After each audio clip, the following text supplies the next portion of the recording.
right, guys, welcome back to the ALGS channel. Hope you guys are all doing well and having a great day so far. Now that season 16 has been here for quite some time, there's been plenty of time to discuss and I guess even test yourself what the actual legend meta may be. And now that we've seen some more insight with also a lot of play testing and all of this from the Split 1 playoff champions in TSM and also the North American Pro League champions from Split 1, we're also now seeing some discussion, some conversations about how the meta may not actually change at all. But then Imperial Hal says he wants to try out a new meta and how we might actually see TSM run this new meta when it comes to the Pro League coming up very soon. Plenty to dive into and discuss today. Even one of my more favorite topics here, we may talk about a new Apex Legends competitive scene, not Battle Royale, that could potentially be emerging very shortly. And at least with tournaments that just happened yesterday, a lot of good news to talk about in this one. Make sure to like the video, subscribe to the channel if you guys want to stay up to date all things Apex Legends news related in esports. Without further ado, let's go ahead and jump right into this thing. First thing I wanted to mention here, this is coming from the main topic of today's video. So it all kind of started when TSM, obviously these guys have been talking about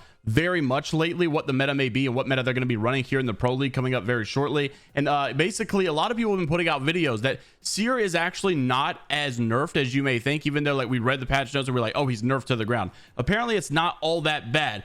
You know, we've had many people in videos saying if you look at the mini map, it actually tells you if they're right in front of you, because I think the pulse now basically it doesn't go all yellow if they're right in front of you. It just kind of tells you in pulses that there's someone in the area.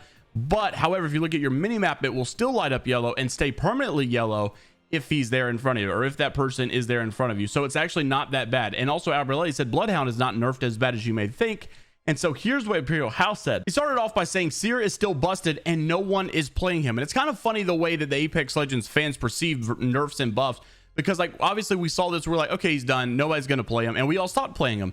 But what's also kind of funny is before Seer got really popular during the World Championship of ALGS and before his Watson had began to play Seer like crazy, he was actually obviously just as good, but no one was playing him because they didn't think he was that good until they realized that he could be used at a much higher potential and a much higher ceiling. And that's when players started to really abuse the Seer meta. So Seer had always been good until someone had discovered how good he was. I guess people just didn't want to run that meta for quite some time until it obviously all changed. Well, Imperial Hal is saying now he's still that good and people are just sleeping on him despite this nerf that just recently happened. And now Albrelli also said that the same thing could be said for Bloodhound. I might be faded here, but I really think I've got a read on this meta, man. Blood is better than Seer, specifically for edge teams. Seer's new reliance on his ult instead of his passive hit his edge play style hard, but Blood's new passive is insane and allows you to skip recon beacons but still keep the info. And Blood ult is effectively a 30-second cooldown and is up every single fight that you play. The Blood Bang Valk is the wave, so says Albrelli. But here was another clip of Imperial Hal actually using Vantage in all of this. This man was actually considering, and at the end of the clip you'll see even talks about Raven, how he actually might want to play Vantage over on Stormpoint. And honestly, I don't actually blame this. I actually think it's a pretty good idea, just because when you always have a sniper at hand that pretty much always has bullets, as long as you're, you know, perceiving and using your weapon, your ammo correctly. I mean, it's so powerful to be able to have a 50 shot to the shield, 150 to the body if you can hit back-to-back shots, and especially when you can keep your 2 SMGs and just always have a sniper on hand. It's pretty insane. So roll the clip and take a look at what Imperial Hal had to say about this new meta coming up in season 16. Kyo drifting. Nice. Close range. Tagged him. Okay. How much damage does that do to the car? Charging on my shields. Champion. I love it. Like, is that guy brain dead? There's a 3-man Wraith and then Pathfinder. Pathfinder's on the roof already, Sauce. Yeah, I'm just gonna chill him. I 50-50 on him. With that shiny Cracked tag him? on you. Cracked shields on that bandit. Cracked that maggie. I'm on the roof. I'm on the roof. Yeah, I'm batting. I'm batting at the drop for a second. Oh, they're on me. Backing up. What the f are you smoking? Bandit down. They're below, Are they below. Yeah, below. Wait, why'd you jump? I don't know. 40 flash on right. 140. He's There's right one there. guy. I'm going that way. 50. Tagged him. Yeah. Coffee. Bracelet, bracelet. Not coffee. 130 on Loba. That was fine. I think the Patsy was stuck in a tree. He didn't move. Yo, low key, Vantage kind of feels nice on Stormpoint. Just saying. Just saying, Raven. I'm down to play Vantage on Stormpoint. Like, let me cook, please. Like, I let you cook. Now I gotta be the cook. And so what I think is going to be most interesting about this upcoming Pro League split is the fact that we may not see one specific meta. And I think teams are still kind of going through the ideas of what may be the perfect meta, if there even is a perfect meta. We may find that there may be 3 or 4 different metas that fit different teams' play styles, and I think that's going to be the best case scenario, because I really like when it's not just all players having to filter in and adapt to one specific meta, but when there's a lot of available metas that all make sense and are all pretty good depending on how you like to play the game. I think that's when we're going to have the best case scenario of different team dynamics. I love to see it. But he also brought Raven into this conversation, and I thought it was interesting because we also had Raven comment on PvP's tweet, which is Dark Zero, the world champions from year 2. And this was a different conversation, right? This was talking about basically how it's still at the end of the day Battle Royale esports, and some people are a little worried about there not being a drop location for each and every team so that it's all kind of fair fighting, right? I guess at the end of the day, I think there's always like a little bit less POIs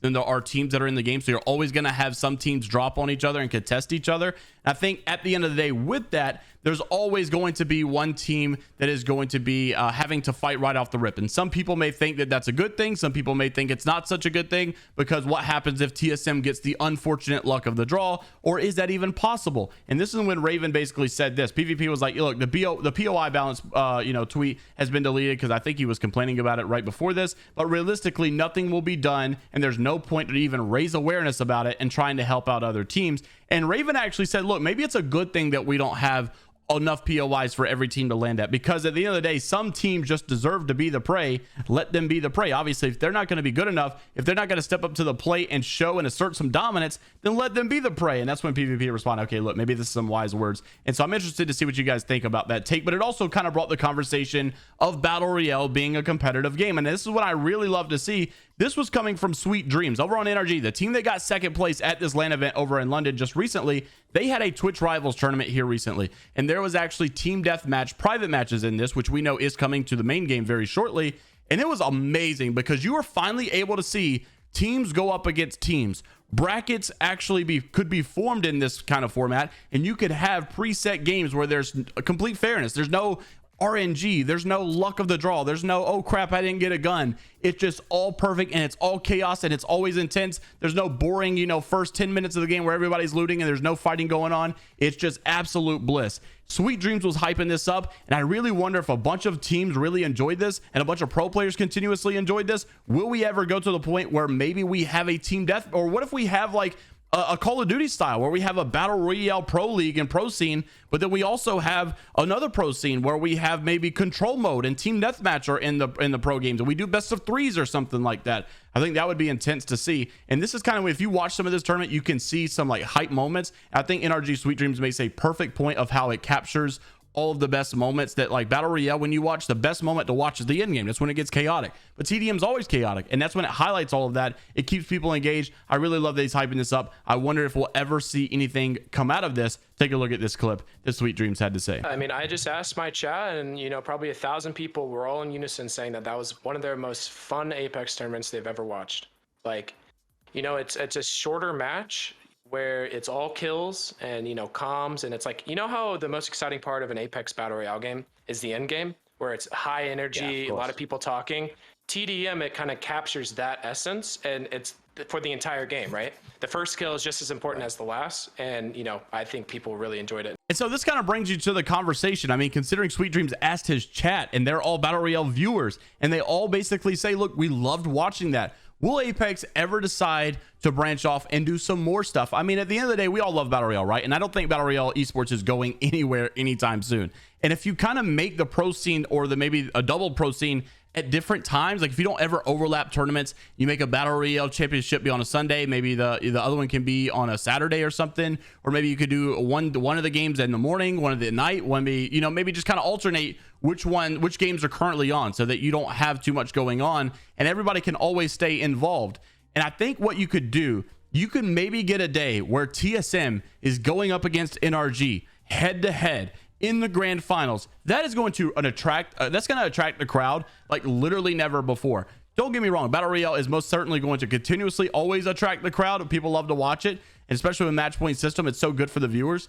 But like, imagine a 1v3 clutch from Imperial Hal or Sweet Dreams, you know, in a TDM scenario. That is going to be like just like stuff for the ages that Apex could tap into. It's going to be interesting to see if they do. We already know Warzone has done like some of their online tournaments, but they don't have like an official pro scene like Apex does. Apex could be the first, I think, ever to have a very solidified pro scene in Battle Royale, and maybe start building a pro scene like the Call of Duty multiplayer has for that as well. That would be interesting to see, but I'm interested to know what you guys think down in the comment section below. Make sure to like the video if you guys did enjoy. Subscribe to the channel if you guys want to stay up to date all things Apex Legends esports related. And until the next time, I'll see you later, Gators. Peace.